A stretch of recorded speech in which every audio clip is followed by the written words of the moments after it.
Lindsay. No teeth. Bye-bye, Jack. You know, most people think accidents just happen. That it has to do with good luck and bad luck. Don't you believe it? Every accident is caused. The reason may be an unsafe condition, like a broken ladder or bad brakes on your bicycle. Or it could be caused by fooling around. Now, here at Safety Central, we learn to use the best survival weapon we have, our knowledge. Now, we're not born with it, we have to learn it. And that's why we're here, to learn about safety sense. This is a city. It's where most of us live. It isn't easy living in the city, especially if you're a kid. Home, sweet home. Place where we're all protected from the bad things that can happen in the world. A home can also be the most dangerous place in the world if you don't set up some common sense safety rules. Now let me introduce you to the best friends you can have in an emergency.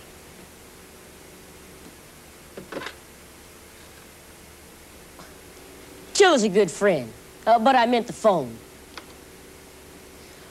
We can get the support or help we need by smart use of the phone.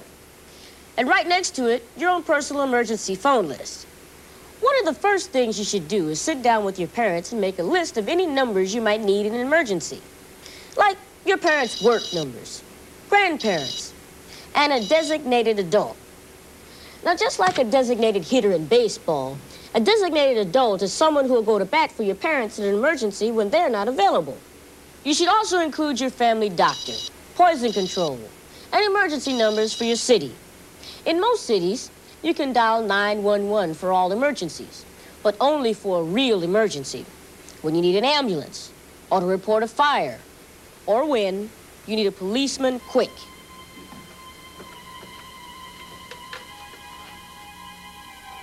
Hello? I have an emergency. Amia's trying to get in my back door. This is Jill Example. I live at 14147 Halstead Street. I'm home alone. Jill, it may be hard, but practice talking slowly enough so you're easy to understand. And always try to stay on the phone and get instructions. But if you must leave quickly to stay out of danger, just leave the phone off the hook and the operator will be able to get your address through the magic of computers.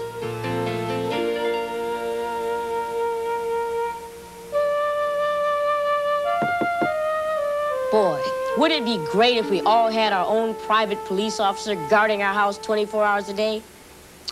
But that's just not possible. So, what do we do and what do we need when we're home alone in charge of the security of our house? Every front door should have some way to see who's at your door without opening it.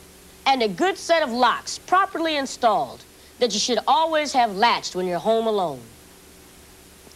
One thing about kids is that they trust people. Trust is a good thing, but we learn in life that trust is earned. Jack, you're on.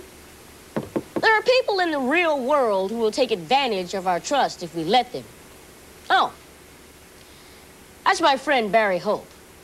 Barry is an actor, and you'll have to admit he has kind of a chubby cheek face. He might be a doctor, or a lawyer, or he could be someone you wouldn't want to meet on a dark night. Okay, let's see how Jack handles this situation. Who is it? Is your mother here? I'm sorry, she can't come to the door right now. Now, that's not a lie. She isn't home, so she can't come to the door. Well, it's important. If you'd like to leave your number, I'll have her call you. No, I have a package for her. Just leave it by the door and she'll get it when she can. No, she has to sign for it. Uh-oh. Now it's getting sticky. Bet you he'll ask Jack to sign for it if he opens the door. Tell you what, why don't you open the door and sign for it? See, I told you. I'm sorry, I'm not allowed to sign for anything. Well, she won't get her package then.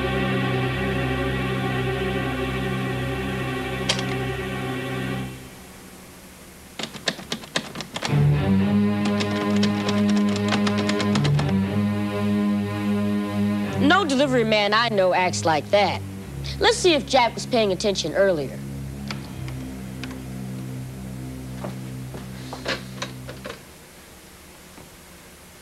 There's a man trying to break in the front door of my apartment.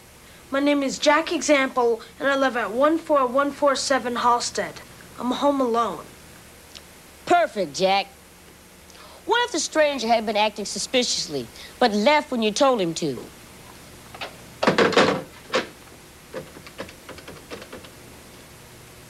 Hello, Miss Friendly.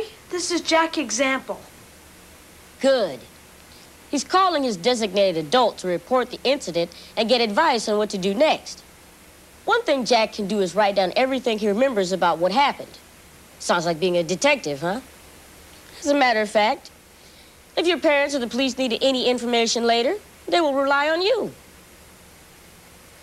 That sounds easier than it is. You try it. Just pause the tape and write down exactly what happened. What did the man say? What did Jack say? Describe the man. Then just rewind the tape and see how you did.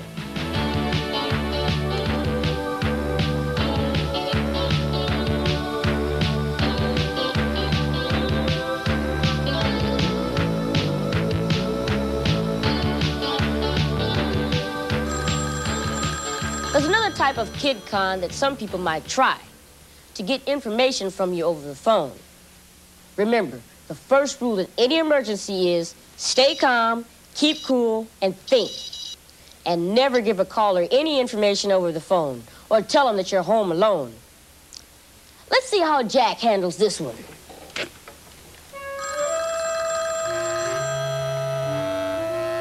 Oh, Jack, it's for you.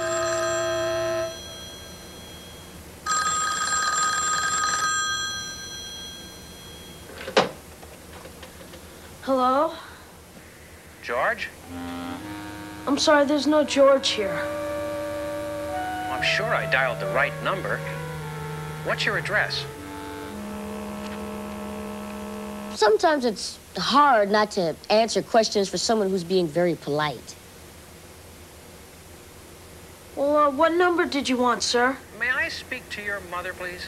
I'm sorry, she's busy right now and can't come to the phone. He isn't lying. She is busy, someplace else. And she can't come to the phone because she isn't there. Jack is smart enough not to let anyone know he's home alone. Suppose the last call went like this. Well, it's urgent I speak to her. It's an emergency. Well, if you'd like to leave your name and phone number, I'll have her call you. I can't do that. I'm going out. I'll call back in 5 minutes. The next step is for Jack to call his parents or his designated adult and tell them about the call. Hello, Miss Friendly? You're way ahead of me, Jack.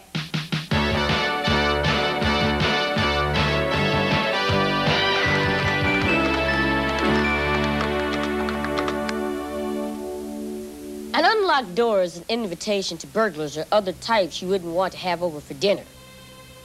One of the best habits you can have is to always lock outside doors when you go through them. But if you come home and find a door open, and you know that no one is home or should be home, do not go into the house alone. Get a neighbor or your designated adult. They may even want you to call the police. Do not take any chances. Anytime you come home and see anything suspicious, get out and get help. Don't ever feel embarrassed to call the police, even if nothing's wrong. Everyone will be happy you used your good judgment.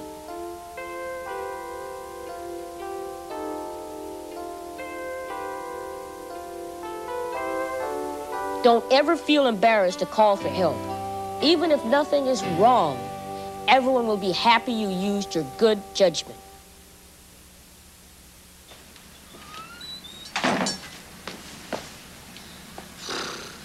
All clear, Gary. Looks like you could use a break. Let's go back over what we covered so far by filling in the pages in your guide marked Be Prepared. You can go back and play parts of this tape again and again until you know all the answers as well as we do, or even better.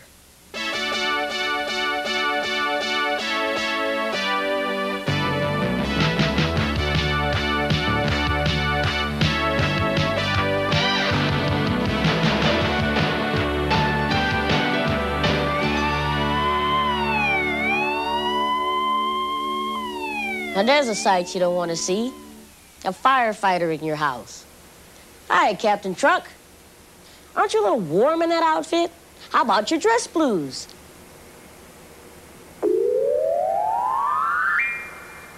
Firefighters are known for dressing fast, but this is ridiculous.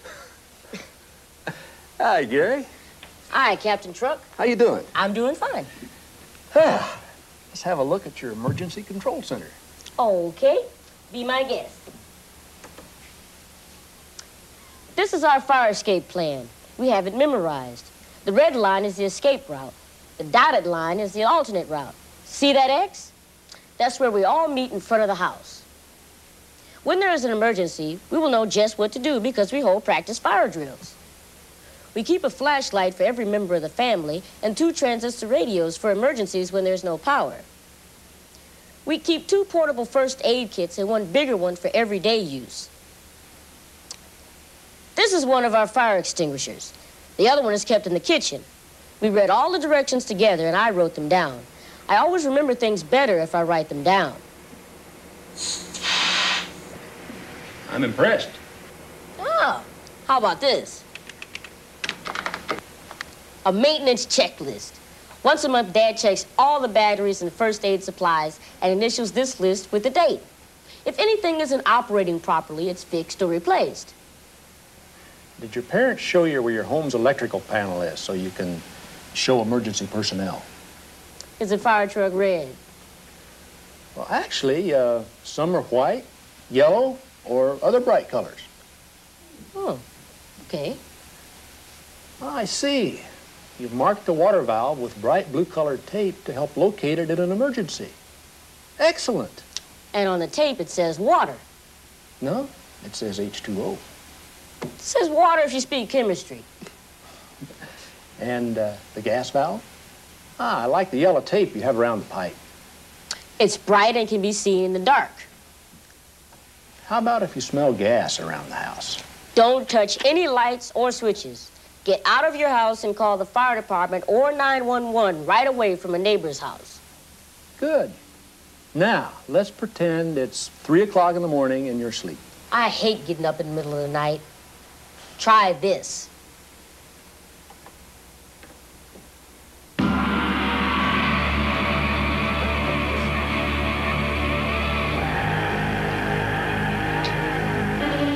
Come on, Gary. Okay. Okay, I'm ready.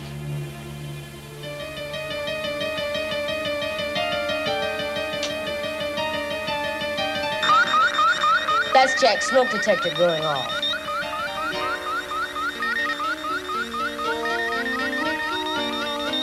Jack, don't waste time turning a light on when you hear a smoke alarm. Don't sit up. Roll out of bed. Crawl on your hands and knees. Don't stop for anything. Leave everything. The most valuable thing in the room is you. And getting out of there is the only important thing to do. No. Always test the door first with the back of your hand. If the door is warm, do not touch the knob. The fire's on the other side. Keep the door closed and proceed with your second escape route. Jack, if you're heading for a closet, don't. You can't hide from a fire. Try stuffing something under the door to keep the smoke out of the room.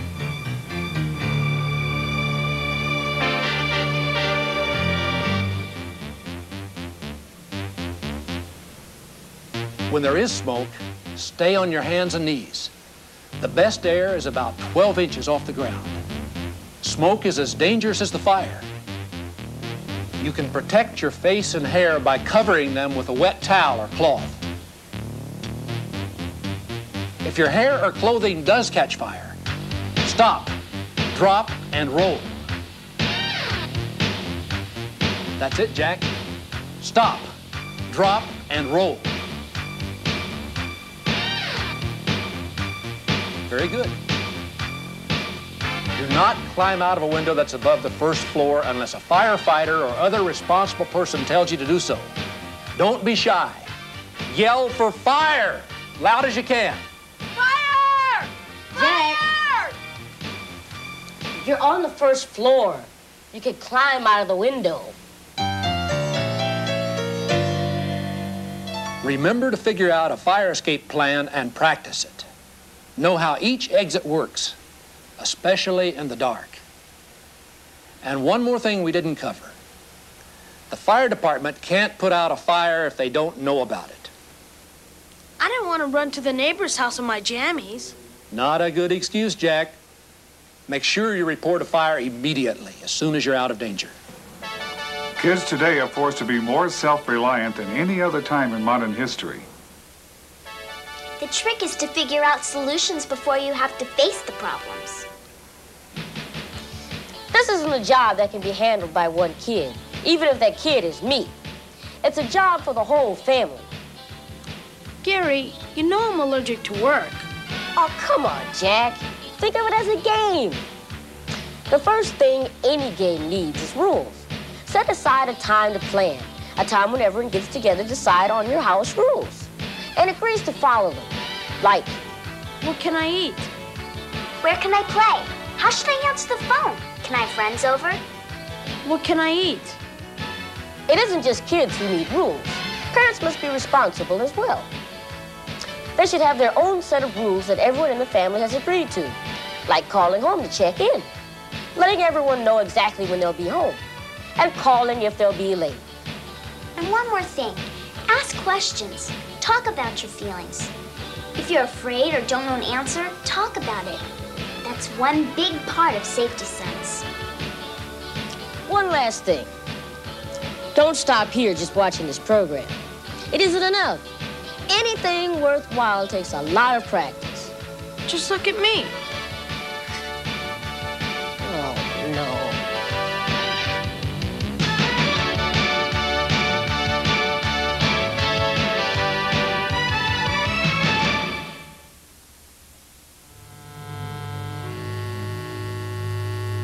Welcome to the most dangerous room in the house.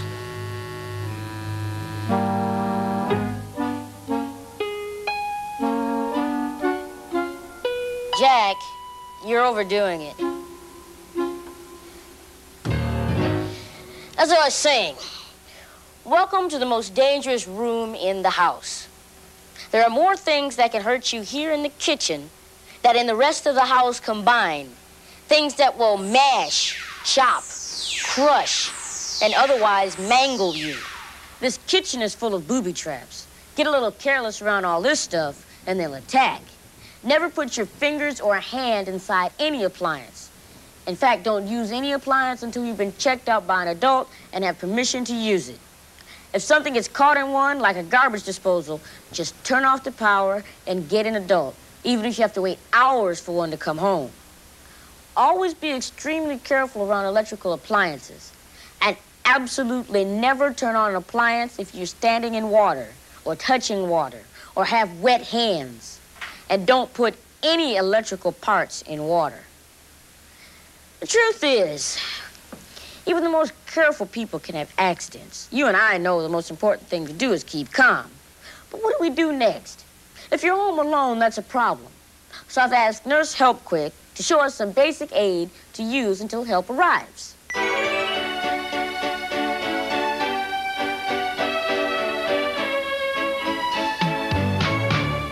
Hi, Nurse Help Quick. Hi, Gary. Well, are we ready for the horrible example? Ready. Jack, example, you're on.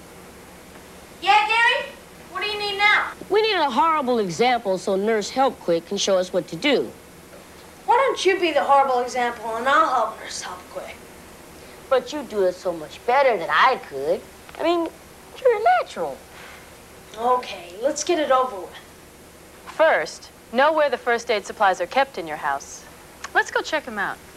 Relax. I'll save you some time. Good. Everything we'll need. What? Assorted Band-Aids, 2 rolls of gauze, butterfly bandages, large safety pins, large triangular bandages, adhesive tape and some scissors to cut it, a package of sterile pads, some antiseptic, soap, tweezers, Towels or clean cloths for ice pack. Okay. Take it away, Gary. Everyone likes to eat good food. Now, some people like to cook good, too. Except Jack. Jack doesn't like to cook.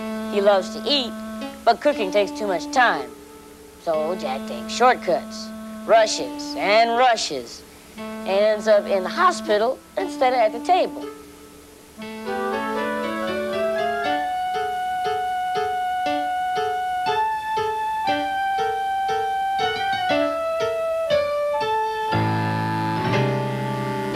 Well, his thumb's sticking out over that pepperoni that way. Jack is going to put more than his heart in his dish, and I don't have the heart to let him do that. Jack, never cut upwards with a knife. Always cut downward on a flat, hard surface, and curl your fingers under and away from blades.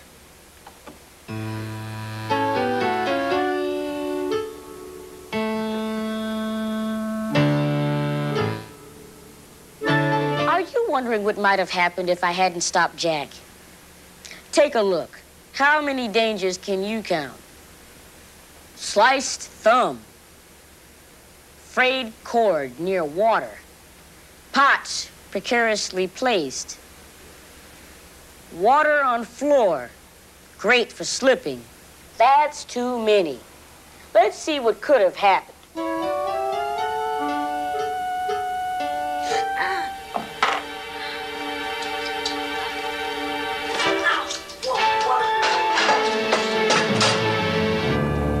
Shocking, burning, slipping, bruising, and bleeding. This looks like a job for Nurse Help Quick. This is a case where first aid is required, and second aid, and third, and fourth too. Oh, good. You're conscious. Oh, yeah. I just thought if I stayed here with my eyes closed, nothing else bad could happen. Oh, it will. Your mom comes home and sees a mess you made of her kitchen. If it had been a real accident, Jack, you could have been injured very seriously. Could we move him to someplace a little less cluttered? No need to move. Much better. Jack, now what's the most important thing to remember in any emergency? While Jack's trying to get his act together, here's Jill. Okay. Jill, what's the most important thing to remember in any emergency? Remain calm. Don't panic. Keep cool. You may feel frightened. We all do in an emergency. But in order to help the injured person, remain calm. Good. If this had been a real accident, the first thing you would do is check to see if he's having trouble breathing. Now feel for a pulse. It's usually easiest to feel it on the side of the neck. Now, of course, if the injuries look serious, Jill would dial 911 or her emergency number and give the necessary information. If there are two of you, one should make the call while the other checks for bleeding. There is bleeding and there is bleeding, and neither one should panic you. Just use your head. First, I'd find the cleanest cloth possible and press it on the cut. The bleeding should stop in a minute or two. But if the blood soaks through the first cloth, add another one right on top.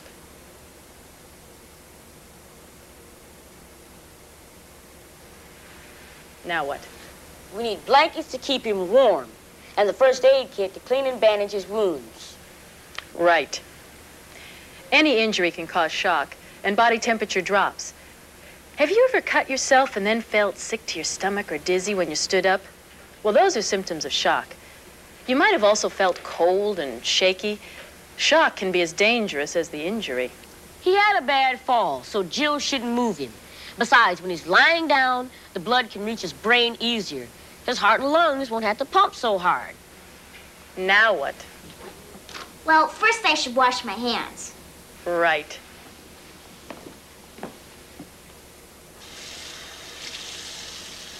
Cleanliness is next to godliness. No, actually it's next to plain clear in my dictionary. Please, Mr. Coleman. Next.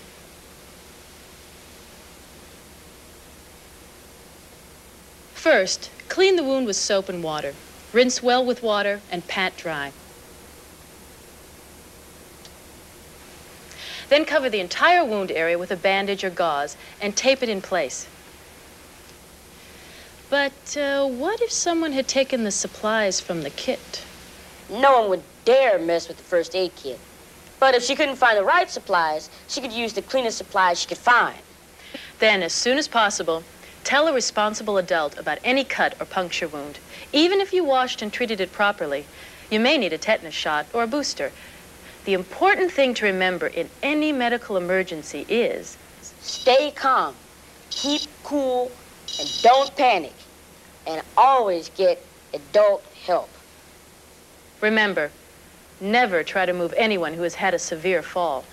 They may have broken something or injured their spinal column. Don't even try to straighten them out. Just keep them warm and as comfortable as possible until medical help arrives.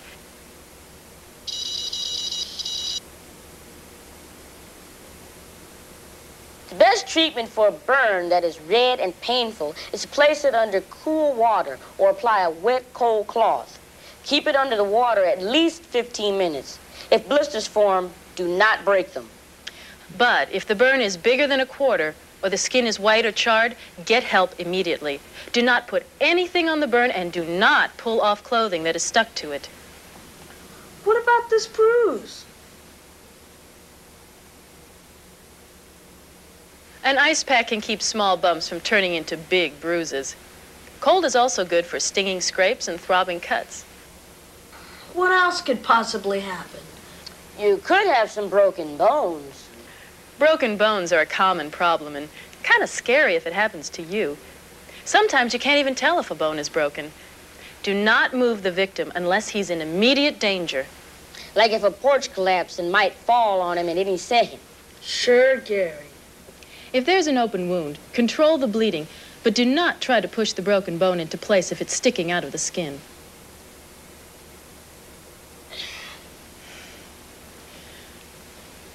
Every accident is different. We're showing you the normal procedures, but there may be exceptions.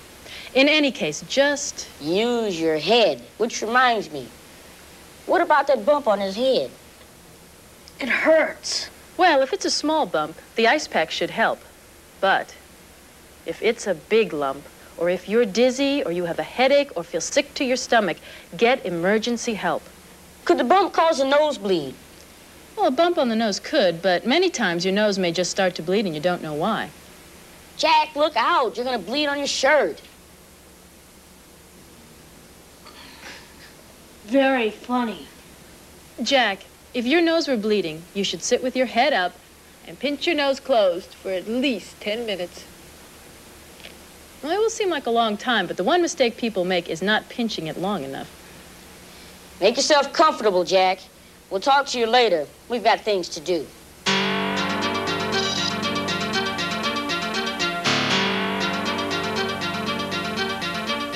Some of the things most useful to us every day can be deadly if used wrong. It's very important to act quickly if you even think that someone has swallowed something that might be poisonous. Contact poison control or your family doctor. When you call for help, have the container with you so that they will know what the poison is. If the victim is conscious, you may give him small sips of water to dilute the poison. And remember the first rule. Stay calm, keep cool, and think.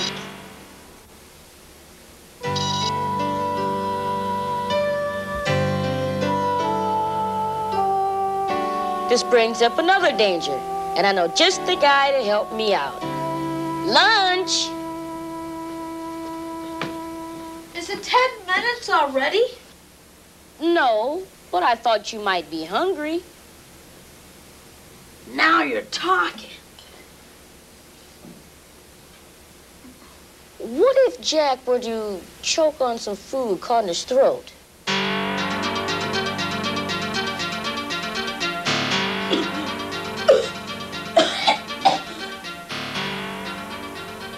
The first sign that someone is in trouble is if they can't breathe.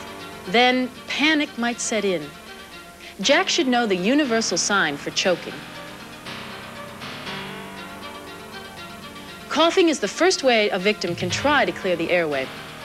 Can you cough, Jack? Can you breathe? Jill, I think we better give him a hand. The first thing to do is try to calm Jack by talking to him and telling him what you're doing. Now, this will help keep him from panicking. Next, stand behind him and wrap your arms around his waist as if you were giving him a hug. Make a fist and place the thumb side of your fist against his stomach, just below the ribs but above the belly button. Grab your fist with your other hand and push into Jack's stomach with at least 4 quick upward thrusts. And ask again if he can breathe or speak. Remember to keep telling Jack what you're doing. Repeat these steps until Jack can breathe again. If the victim is an adult or too big to handle, have him sit in a chair and perform the same procedure from behind, or lay him on his back on the ground. This time, use the heel of your hand to thrust. If you are the victim and you're alone, lean over the back of a chair and place it on your stomach between your rib cage and your belly button. Push heavily against the chair until the object comes out and you can breathe again. Okay, Jack, you can finish your lunch. No, thanks.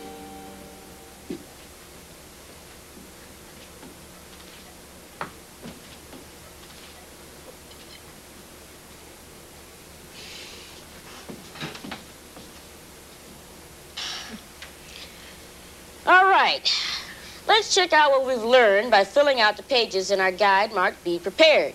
If you don't know some of the answers, play the tape again. Then I'll meet you and your whole family right back here to work on some things together.